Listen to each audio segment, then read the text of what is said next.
ராமன் கடலில் நீராடி ஈசனை தியானித்து மலர் கொண்டு அந்த மணல் லிங்கத்தை பூஜித்து பிராயச்சித்தங்களை முடித்துக் கொண்டார். அனைத்தும் முடிவடைந்த பின்னரே மாருதி அவரிடம் வந்து சேர்ந்தார். காசியிலிருந்து தாம் கொண்டு வந்த விஸ்வநாத லிங்கத்தை ஸ்ரீராமனுடைய பாதங்களில் சமர்ப்பித்து அவரை வணங்கி எழுந்தார்.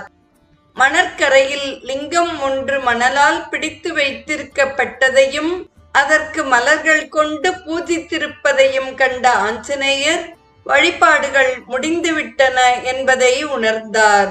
அவருடைய மனம் துணுக்குற்றது.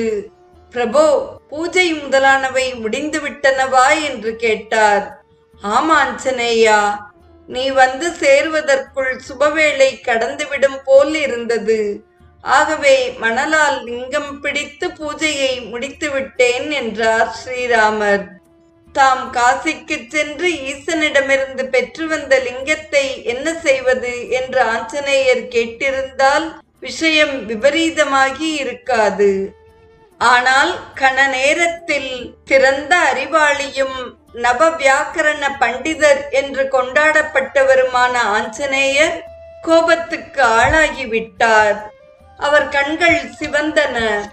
பிரபோ ரகுநந்தனா, மணலால் லிங்கம் பிடித்து அதை வழிபடுவதானால் என்னை காசிக்கு அனுப்பியிருக்க வேண்டாமே.